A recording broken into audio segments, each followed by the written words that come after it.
The future of business is getting increasingly difficult to scale. It's not an entry barrier. A lot more people, I think, are experimental today. There are a lot of new industries shaping up. The challenge becomes, how do you scale businesses with the market landscape where there is virtually no barrier on entry of any kind today? It's easier, it's faster with AI. And again, it will come back to the ability to scale a business will be the ability to predict and generate strategies which can attract more customers. And that again comes back to having an innovative platform to be able to do that. So essentially, the future of business or the future of planting scale into a business comes back to how quickly you can actually keep up pace with the changing marketing landscape, because that is changing almost every week or every 10 days with the new technology. So a lot of businesses are outsourcing this. And that's the danger. A lot of business effort of building marketing is actually outsourced. And this is something that I don't understand about businesses, because we talk about businesses and building scale, where building scale is a primary goal or a primary ambition of a business. And the number one thing that will actually build the scale for them is marketing. And that capability is relied on an outsourcing partner. Now, not to say that they don't work, but you're never building that capability inside, and it's anti-scale. Yeah. And these days, with at least in the coaching and consulting market, people outsource sales. So with closers and all, I understand. But if you don't have that entire intelligence of a customer conversation is going to just walk out one fine day because he didn't get his commission. So I don't understand that. Somehow the people today, at least the modern day businesses, seem to think that they have this definition of clusters, and I hear it a lot with people, that this is my main business and this is not my business. The entire cycle of events, from perception building to positioning to marketing to sales to fulfillment, is your business. You cannot say that my core business is not sales and marketing. If your core business is not sales and marketing, it's not scaling.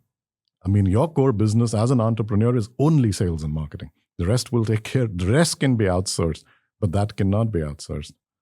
Old school thinking, we used to think like that way back, but that's still true. You cannot outsource. I wish there was a solution where you could say that this is a person and I can outsource my sales and marketing to this person and he or she will just scale it up. It won't happen. Differentiation. Leaders need to understand what differentiates them in order to be able to succeed, and not just from a business perspective. What differentiates you as a human being, and what differentiates your own ability to generate something or create differentiated value.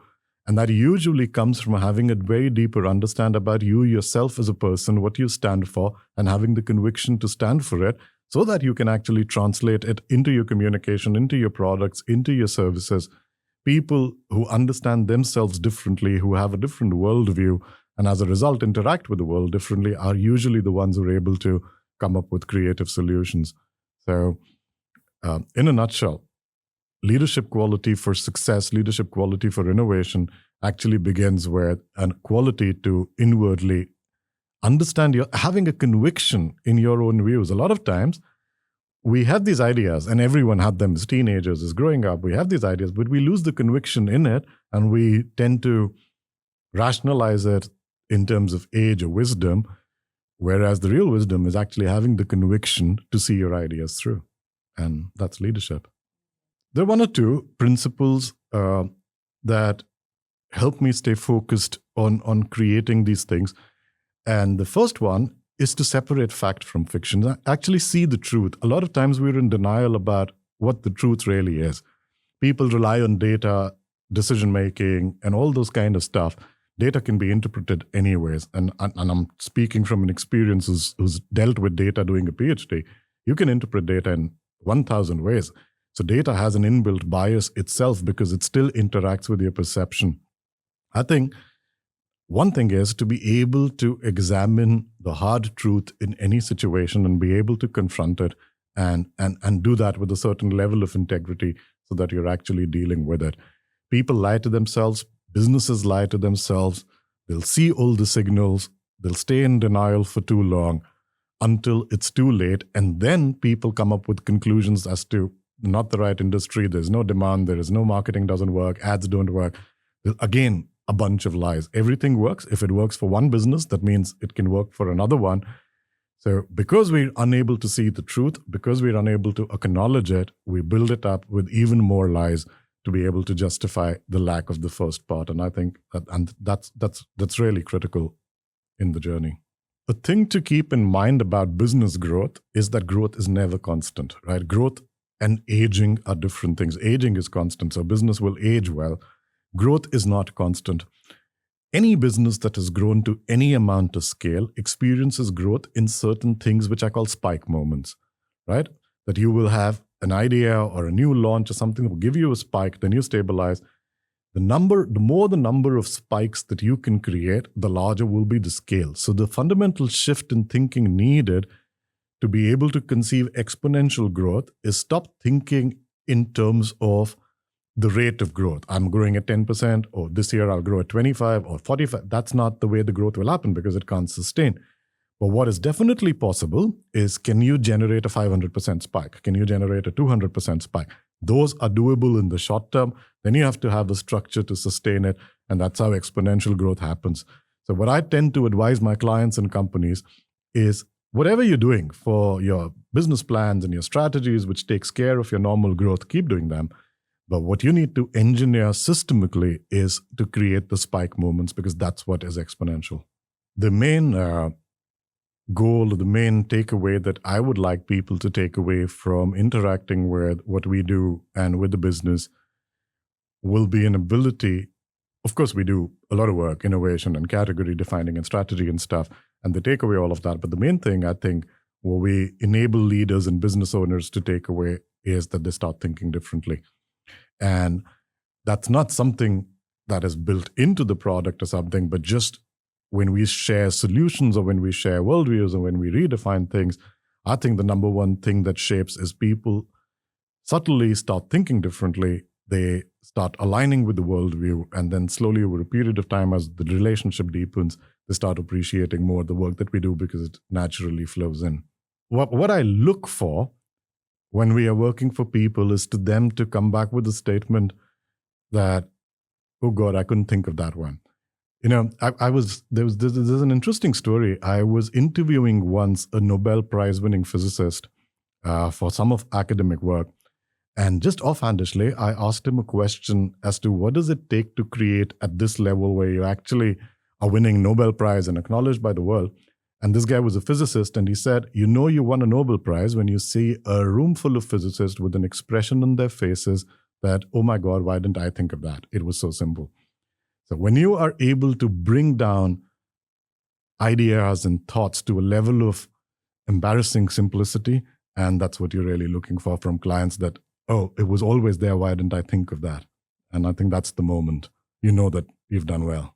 I think so. I think people are just conditioned, and there's almost an expectation that if I'm working with an expert, they're supposed to behave like this, or if you're working with someone. So people have these stereotypical images. And I think what happens when we work with people is that we're very direct, and if there is an idea to be given, we're not seeing what he's paying us, not paying us, we give it. People are just pleasantly surprised by it as to, how come you did this? No one does it like that. People and businesses are very much rooted in a traditional or a known way of doing things, right? And when then you get someone who's talking something different or something, then you're pleasantly surprised by it. And one of the things that is almost surprising for me as well is people almost don't expect value anymore.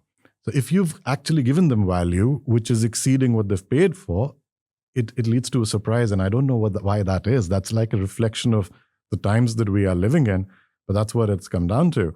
Anyone buying something, especially online when people don't know us and they've taken a risk in that, I think they're not even expecting that you'll fulfill the order or something. So when they actually get value and when it actually exceeds what they've paid for, they're just pleasantly surprised. It's a good thing, but it's a big vacuum in the whole industry as well. A couple of things. One is that, yes, people outsource a lot and they think they compartmentalize what's their business and what they will not focus on.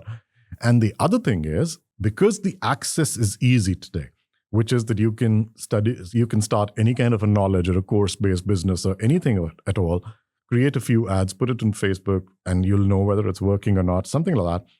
Because that's become so easy, a lot of people have put rubbish out there, and that's kind of destroyed reputations and industries and set expectations in the wrong direction.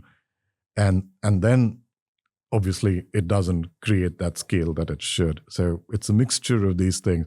So one is that you just put out there, and then because experiences of then clients have been in buying and consuming things that haven't worked, and then when someone comes along and actually delivers the value, there's a great upside there. See, today, if you're doing business online, which a lot of my business happens online, when you're doing business online, your number one factor for not succeeding is not being able to establish trust. So trust erosion on what is being said versus what is being believed has already happened, right? Now, because that has happened, you have to overcome it, and people overcome it now by faking testimonials and false testimonials and UGC content and all that stuff. To establish trust, then you need to rely on credence, you need to rely on publishing, all the traditional ways, but that is something that is a real thing. And what is going to happen if this podcast, it's already happened actually, the trust erosion's already happened. So just thinking about launching a new course or thinking about launching a new service doesn't create the success it does. These days, courses don't succeed. They don't make that much money. Expertise does. And I think authenticity there is critical, that if you are deciding to launch a course or if you're deciding to launch a service, be authentic about the real value that you can deliver. And over a period of time, that authenticity is the currency to build the trust. I did a very recent experiment. There was a book we wrote, which is called The 10 Laws of Faceless Selling. And because it's talking about cold selling and stuff, we launched it on a page with 0 testimonials. For a book, we priced it at $250, and we proved to the world that it will sell at that price without a single testimonial because the content is good. So it's not about the volume of the content. It's not about that you have manuals loaded on top of it. It's about advice that people need. It's solving a problem that you have. It's here and now, and people consume it. You don't need to fake it.